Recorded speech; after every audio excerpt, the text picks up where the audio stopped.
Well, greetings, friends, and welcome to the Gospel Underground Podcast. This is episode 138, Respect the Image. I respect your image, Jesse. We are broadcasting live for us in the worldwide headquarters here in Blacksburg, Virginia. I am grateful today. One of the things you guys don't see is that Jesse and I just had probably like an hour and a half. We almost used up our entire podcasting time just connecting as brothers, co-laborers in the Lord and men, and it was rich. Thank you for that. I have no idea what we're talking about now because our heads are on everything else. I was thinking that in all that time, we never even talked about the smoked meat that you sent me a picture of last night that I gave you as a birthday present. Yes. So how did it turn out? Well, people that love me give me vacuum sealed meat. I brought you that styrofoam like budget cooler full of pork and what was it? Pork chops and ribeyes? I think it was T-bones. Yeah, T-bones and pork chops, and I cooked them together, and then we mixed them on the cutting board. Ooh. And I said, obviously, the red stuff is the steak, and the light pink because you shouldn't cook pork too long. So I see pork chops, cook them medium. Turned out phenomenal. That's legal. Yeah, it's legal now. Well, you can do 145 legal. Yep. Don't leave them on your grill or in your cooker until 145. Take them out, maybe 135, 140. I'd say so, between 135 and 140. Let them rest. It'll rest up to about 100. You tint them with some foil. Tint them, rest to 144 at the most, then slice them. You'll have a nice medium rare pork chop. Jesse, thank you. I'm hungry. That was a wonderful thing for my family last night. Looked good. I will be running to a bus to go watch Virginia Tech whoop the Blue Devils. We're going down there for a wrestling match, and I'll grab a couple pieces of meat. Yeah, they are the worst. I'll grab a couple pieces of meat as the only food I'll eat before getting on the bus as I run out the door here in a few minutes.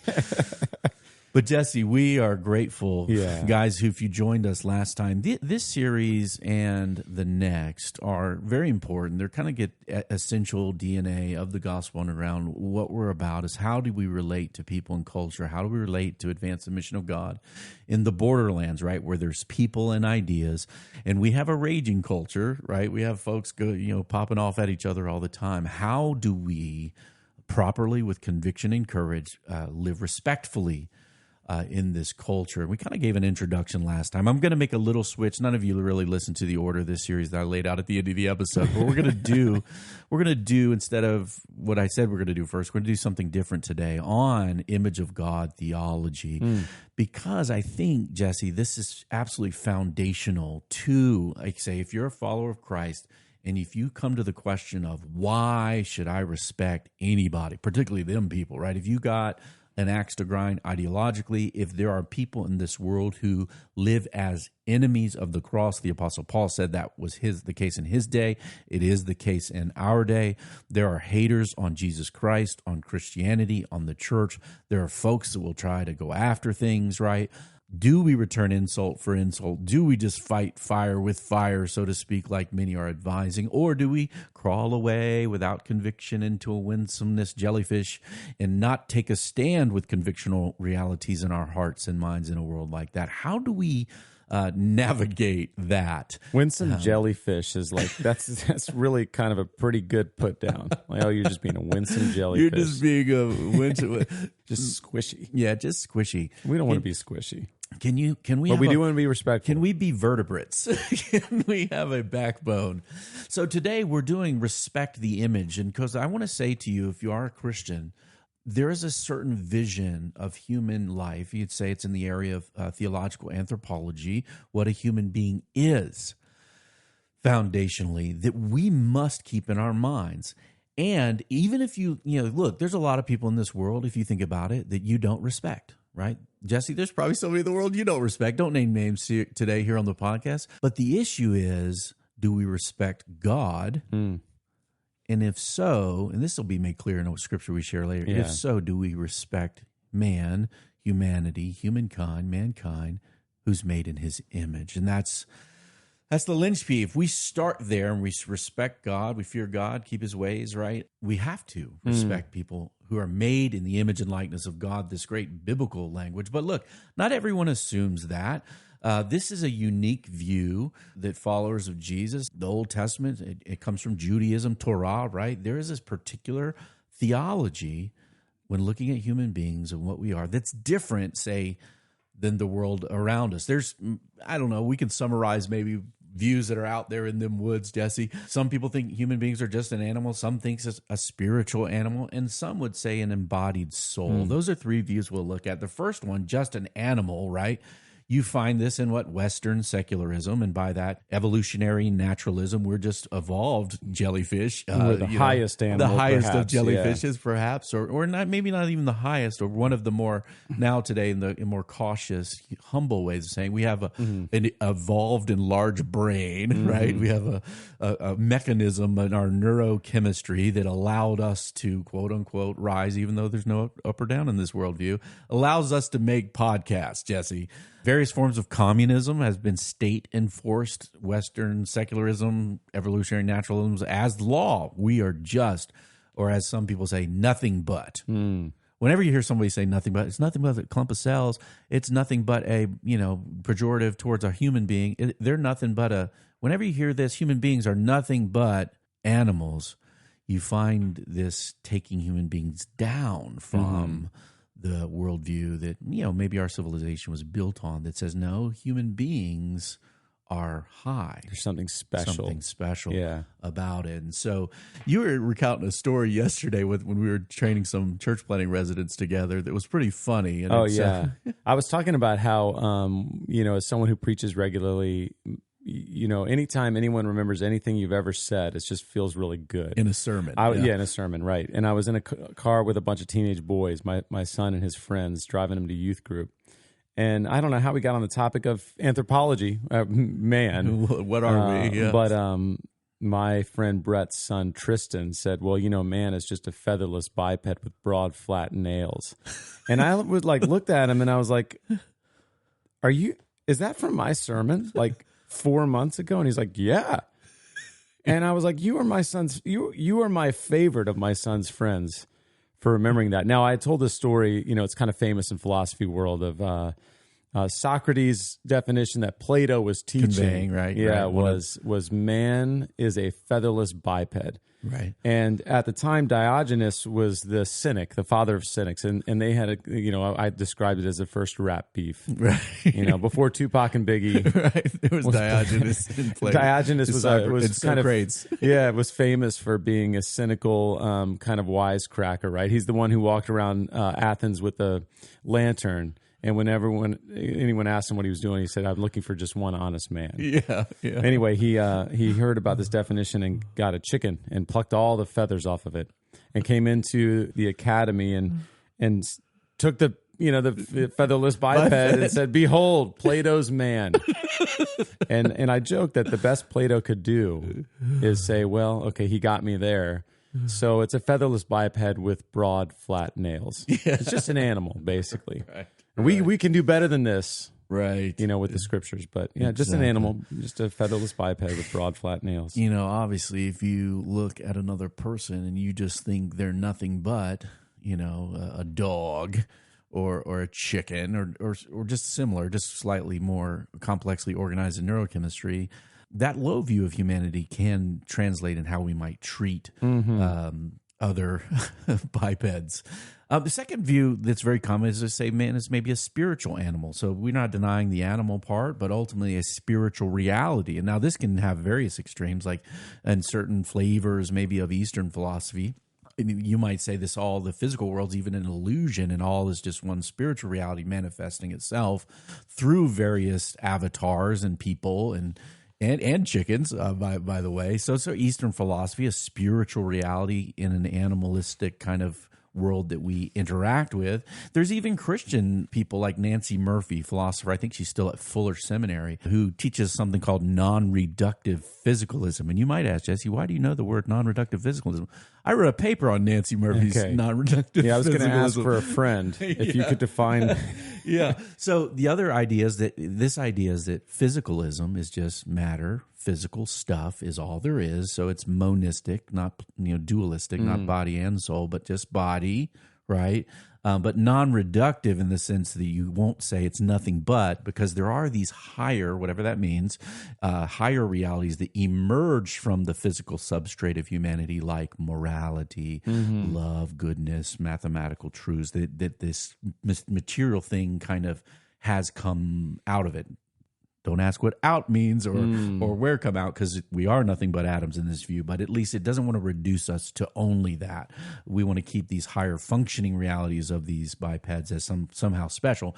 And Murphy, of course, is trying to meld that with Christian theology, which, Jesse, I think there's large problems with that. We won't talk about that on this podcast, but when you think about the incarnation, God becomes a human being. If a human being is nothing but a body, that God became a brain in Jesus Christ. What are you going to do with that? How are you going to do hypostatic union, two natures? Well, we'll leave that there for today. And then the final view, man's just an animal, maybe a spiritual reality in animal form, an embodied soul, or what, a suke, soul, soma, body, what some would call a psychosomatic body and soul unity, right? So that's a little bit of metaphysics, but what differentiates human beings as this body and soul reality from rocks or walnuts or squirrels or dolphins? Because they're pretty close. We're going to make dolphins speak, or bonobos. We love to talk about bonobos for our purposes. Those are the monkeys. Monkeys that they're quite promiscuous. So lots of secular thinkers love bonobos. Recreated in the image of bonobos. What differentiates the Christian view? Has always said, this feels so important for our time. I think about this. I teach this actually with the Bonhoeffer House guys, that every age has its own sort of significant theological problems, right? In the Middle Ages, you had certain problems. So you think about the Reformation, and we're really talking about just how are we justified? Yeah. And for us as anthropologists, or Augustine's doctrine of the church put against Augustine's doctrine of grace, the Reformation, right? Yeah, there you go. Yeah. For our age and time, it really is anthropology. This is what it's, whether we're talking about racism and injustice, we're talking about abortion, whether or not, when does a person become a person? Is it nothing but a clump of cells? At what point and why? That's right. That's right. And gender, sexuality. Gender and sexuality. Right. These are the questions of our time. So this is so important, I think. And if you want to engage people who have different viewpoints on these realities, maybe some that are heinous and disgusting, or maybe you want to engage a racist and have him turn from his racist ways. Maybe you're trying to engage someone who's pushing a gender ideology at the public school. Like may happen all the time, that my wife might have engaged with these types of issues recently. How do we do it respectfully? Well, we start with saying that all people, this is biblical doctrine teaching, are a unique creation by God, made in his image and likeness. This comes out of the book of Genesis. God said, let us make man in our image, after our likeness, and let them have dominion over the fish of the sea, and over the birds of the heaven, and livestock, and of all over all the earth, and every creeping thing that creeps on the earth. So, because this counsel in God, the Trinity, so God created man in his own image. In the image of God, he created him. Then we go male and female. He created them.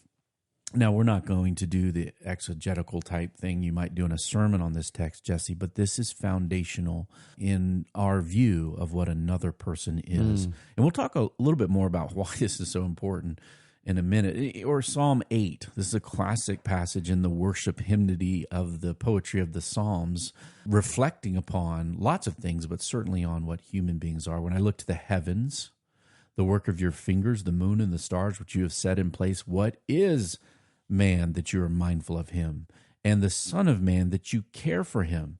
Yet you've made him a little lower than the heavenly beings and crowned him with glory, and I love this word, Jesse, and honor.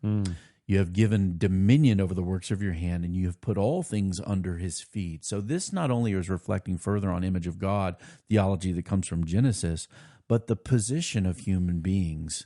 It has a high position on the earth. In fact, has a responsibility over this domain that God has created.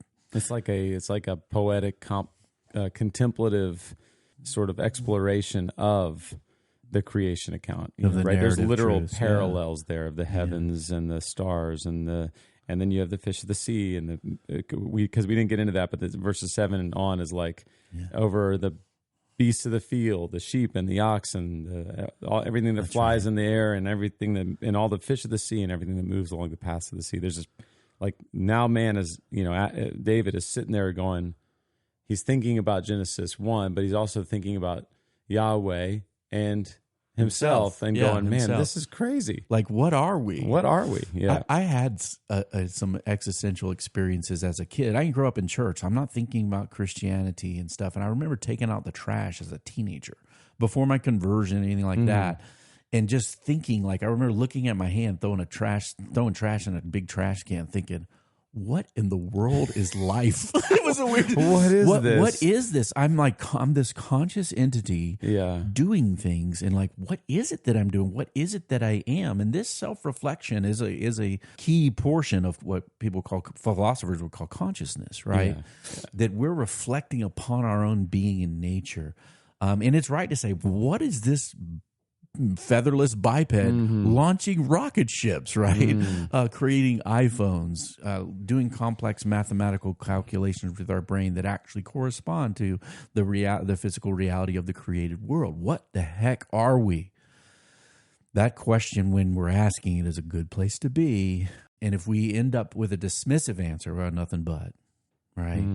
We can do terrible things to other people in the image of God. Now, Christians throughout the ages have wrestled with, okay, what does precisely this mean? We got to look at this text. It says image and likeness of God. Does it make us little gods? Like, it's polytheism? No, the Bible's monotheistic. It can't make us that. Makes us a little lower than like the angels or heavenly beings. So that's pretty impressive. But where do we locate, right, what it means to be made in the image of God? And then people have answered that differently, and I think a combination of those. It's not a special view. I kind of maybe misled everyone last year. I got a special view. I don't have a special view on this, Jesse. I think it's a combination view, maybe, that some would locate the image of God. People like Augustine and Aquinas would probably go this way, locate it in man's being, or image of God means a certain aspect of what we are ontologically. That's a big word for what we really are. And so some would locate that in like the ability of human beings to be moral, to make choices, this kind of willfulness about, to have intellect. Certainly Aquinas said, and Augustine as well, how far be it for us to despise that very faculty that makes us different than the beasts, right? The ability to reason. Yeah. And so what is image of God? Well, we're like God in this way. We have emotions, intellect, will, reasoning, abilities.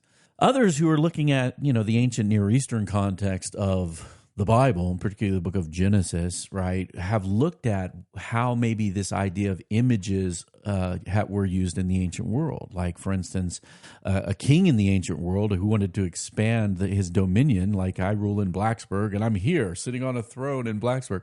If I wanted to say, yeah, my rule and reign also extends to Christiansburg, they might make a statue of me and put it in Christiansburg and says the image of God is here, or the image of the king is here.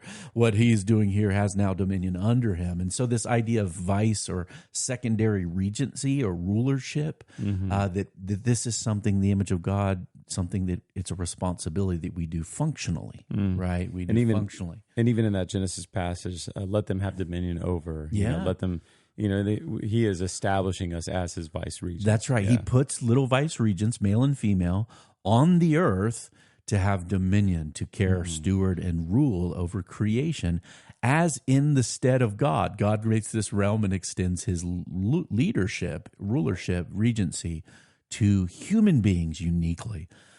And I think there's you can cook a lot of dinner with that. I think it's very, very helpful an idea. And finally, I think Karl Barth made this saying, like, why don't we look at the text again?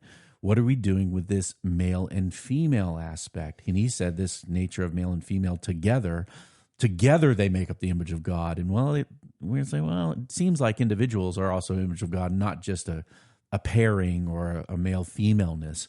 But this relational reality that he was drawing attention to does seem to matter in the description of creation, that he made this complementary pair to represent him fully together. And so, Jesse, what I like to say, and this isn't unique, is that he created us with certain ontological capacities, right, in order to do the job he gave us to do, and to do it relationally together with one another and in relationship with God. So what is the image of God? It is a particular type of creature that has certain emotional intellect and will to do the job God gave us to do, to have dominion on this realm and to do it not at enmity with each other, but in complementary relationship, male and female, and in a relationship under the ultimate authority of God, not apart from it. Now, if you take that and say, well, what happens when human beings sin? Well, we break our relationships with one another. We break our relationships with God. We deny the purpose for which we're made. And so that has an implication for our abuse of creation and the animal world, even perhaps. And then using the intellect and will and focus and freedom that God has given us for things that are against God's purposes, transgressing his purpose for humanity. Sin. Augustine talked about this clearly in his definition of sin, where he had a hierarchy of being, rocks at the bottom, perhaps inanimate objects going up through the plant and animal world to humanity with God the highest. And his thing was, if we turn our desires to lesser things than what we're made for, that's kind of the essence of what sin is. And that kind of concords with some things in the scripture as well. We've turned aside from God to cisterns that don't hold water, to eat dirt instead of drinking water. I think that's Jeremiah 2. Is a very good idea. If we are made for this grand purpose, we can't turn it for base purposes. And certainly this doctrine becomes massively important. And if you think about it, there's some things like, why do we, let's say, Jesse, why do we reject racial superiority, right? Why are you not a Korean supremacist or a white supremacist or a black supremacist, Jesse? Well, image of God theology. That's right. Yeah, the image of God is not stronger in a particular race. That's right. And so that's right. If we're all made in the image of God, that's right, then there can be no superiority. That's right.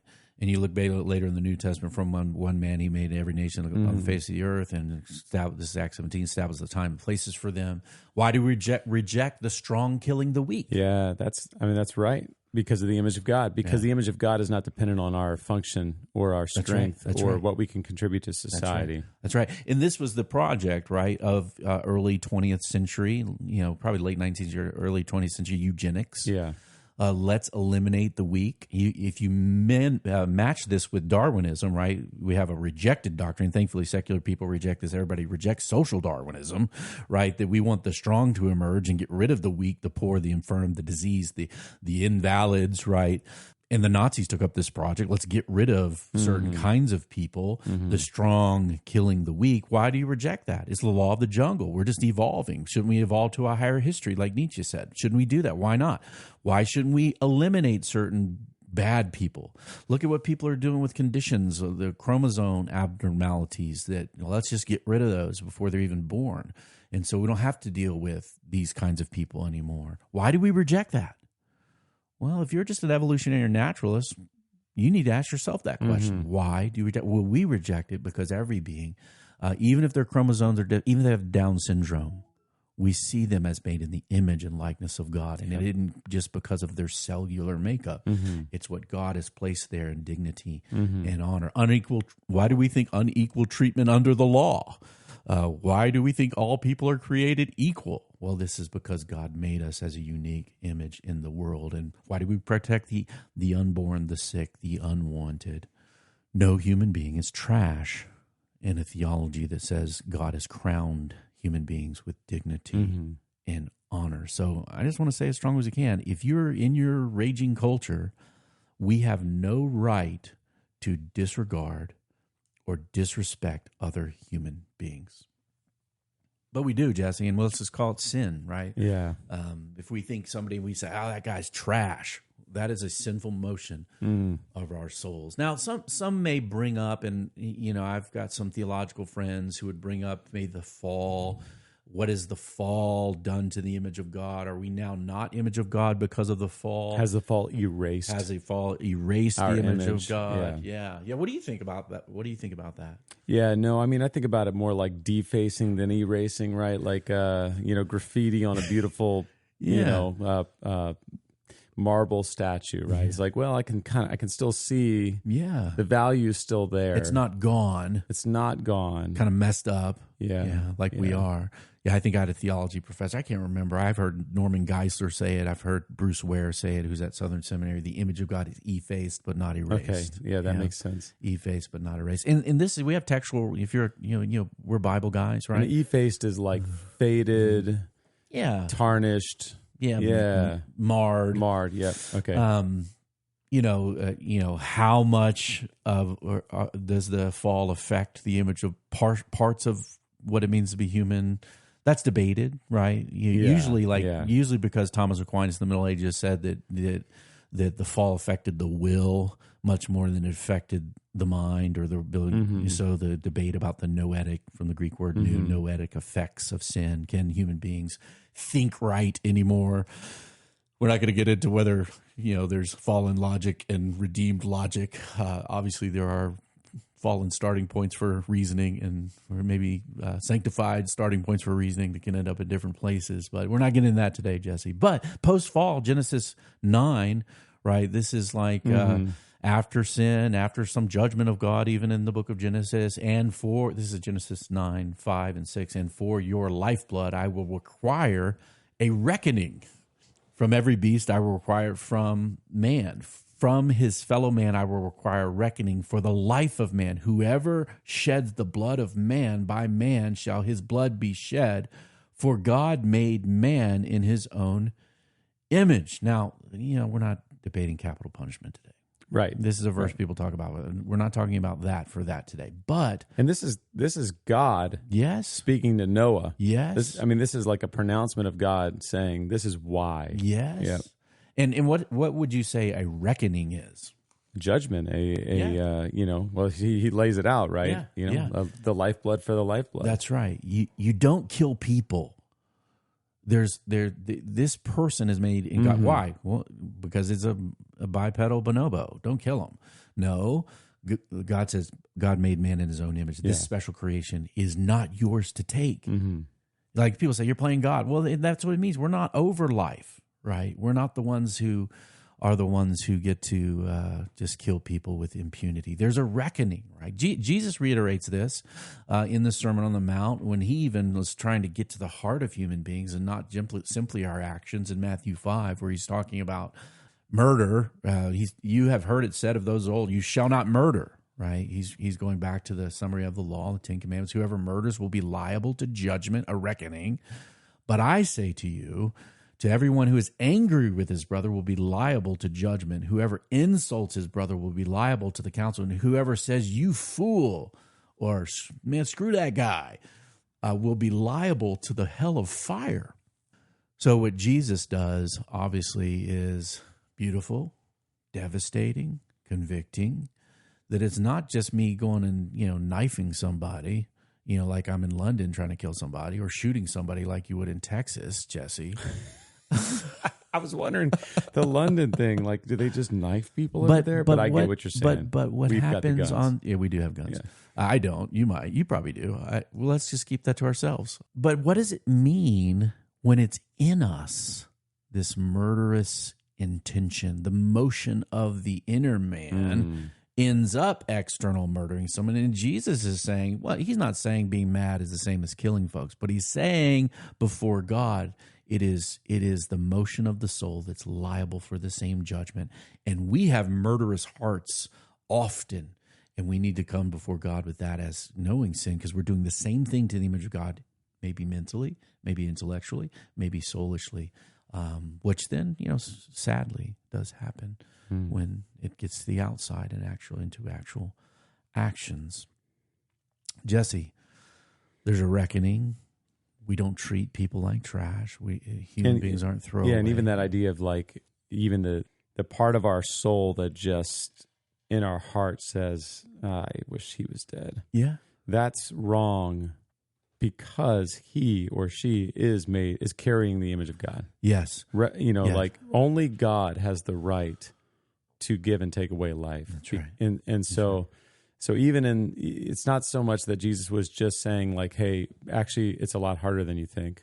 And he was, in a sense, saying, hey, you think you're following the law, and that's going to justify There's you. a deeper level to this, It's actually also reaffirming the value of every human because it derives from our being made in the image of God. That's right. And this is rearticulated several places in the Old and New Testaments. And we, I think, Jesse, give ourselves a lot of license because of what kind of effacement or debasement is on, what kind of graffiti is on somebody else. Maybe they don't have the political ideology we like. Maybe they have a different religion. Maybe their skin color people don't like. All these things, right? We almost give ourselves a license to hate that person or in our hearts destroy them because of these realities where we forget the fear of God says we respect the image of God, even if it in ourselves and others is in a certain state of brokenness. Mm-hmm. Now, we know this. This is a passage in the New Testament I think is very clear. You want to read that, Jesse? James 3, 7 through 10? Sure. For every kind of beast and bird, of reptile and sea creature can be tamed and has been tamed by mankind, but no human being can tame the tongue. It's a restless evil, full of deadly poison. With it we bless our Lord and Father, and with it we curse people who are made in the likeness of God.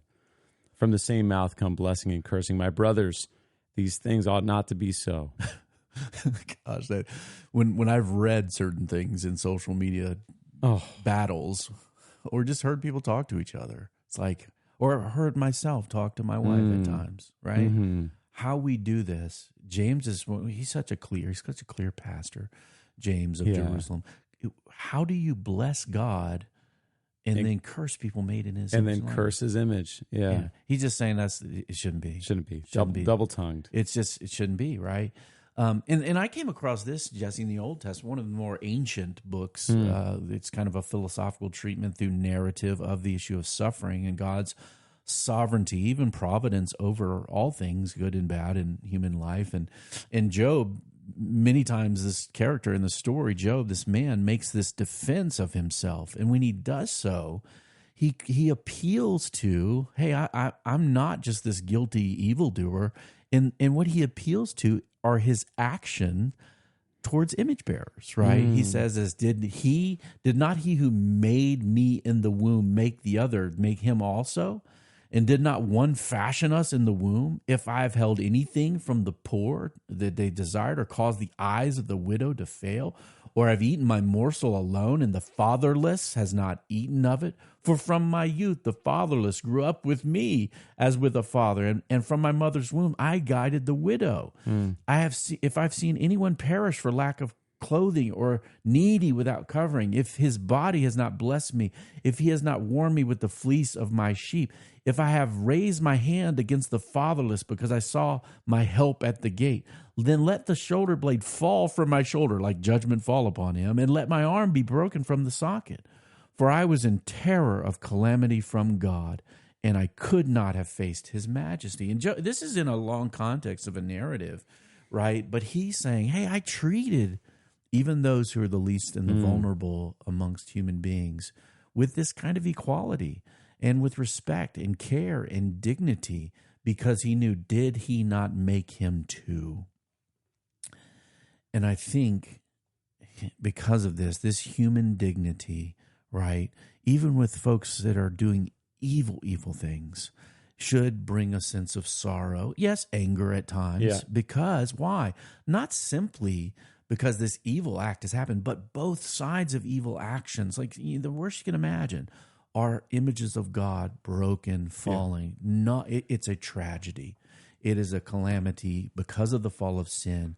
But what our hope is, right? We want broken images restored, right, to the image and likeness of Jesus Christ, who is the image of the invisible God, right? This is the restoration that happens through Jesus. God puts the restored image, we would say, fully God, fully man, on the earth as the perfect representation, who doesn't sin, who fulfills the law perfectly, shows compassion and redemption. And that's what we should want for all images. We want to see salvation brought. I love that we're starting here in terms of how you've switched things up, because this idea of why is so foundational. Why should we engage with our neighbors respectfully? Well, this is a kind of first principle, right? That's right. This is the why, because the reason why shouldn't be because I'm afraid. Yes. And I'm scared to tell him something he's not going to want to hear. That's right. So I'm going to, be the jellyfish, right? Right. Or it shouldn't just simply be pragmatic. Like, well, if I can just sort of figure out the right thing to say, I can get him to do what I want him to do, which it might be, believe in Jesus, or even worse, like I can keep my stuff, and keep my power, my way in the world. Yeah. If I can make this person do what I want them to do, well, in reality, Jesus said this. He looked out on the crowds and he had compassion, like sheep without a shepherd. And the enemy has taken people captive to do his will, but so often we just simply make enemies. And this is where, obviously we talked about this last time in Romans 12, if your enemy's thirsty, give him a drink. Doing so, he burning coals on it. You don't want to be overcome by evil, but overcome evil with good. And I think Chesterton, one of my favorite authors, early 20th century work called Orthodoxy, has a chapter called The Suicide of Thought. And he talks about this issue of humility and where we put it. And I think it'll help us as we wrap up here today, Jesse. He says this, but what we suffer from today, and this is 100 years ago, we suffer from it today worsely. What we suffer from today is humility in the wrong place. Modesty has moved from the organ of ambition. Modesty has settled upon the organ of conviction where it was never meant to be. Now, guys, this is so important. A man, a human being, was meant to be doubtful about himself, but undoubting about the truth. This has been exactly reversed today. Nowadays, the part of man that man does assert, puts forth, puffs his chest out, is exactly the part he ought not to assert, himself. The part he doubts is exactly the part he ought not to doubt, the divine reason. And by that, Chesterton means the truth. So here's what we do. We, in the name of, whatever we want, we will destroy other people to get what we want. In reality, we should stand with strong convictions about the truth by being humble about who we are and modest in our relationship with other people, and certainly having a high view of them simply because they have the inherent dignity of being made in the image of God. So, in other words, we can go after and fight it out and even destroy falseness. Yes. Teachings, ideas but we can't go after. We take every thought captive. We tear down strong. Was 2 Corinthians 10 maybe? We'll look it up. Find it. Yeah. 10, 4, 5. But I think maybe. But we don't destroy the image bearer. That's right. Yeah. We want salvation, liberation, substitution, people's sins to be paid for, forgiven, redeemed. I'm looking forward to getting into this series then, man. Let's talk about how to do it. How do we do it? We stop, and not see people as trash, but, in your hearts, set apart Christ the Lord as holy. Always be prepared to give a reason for the hope that you have, but do so with gentleness and respect. Respect for what, Jesse? Well, respect for the image of God. Next week, Jesse, we're going to look at a skill of respectful engagement in a raging culture, namely that of listening and finding commonality with other human beings. Maybe we start with a common image and move forward in truth and love. The Gospel Underground is sponsored, and we're not sponsored. We're produced in partnership. We both throw in here. We fund this thing, Jesse. The Bonhoeffer House, Gospel Underground, 2 peas in a pod, like peanut butter and jelly, like a hand in glove. We review us on iTunes. Send your comments, feedback, questions that you might want us to take up, or about something we said today.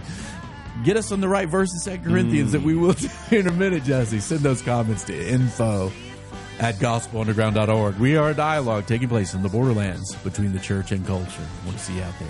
Peace. Peace.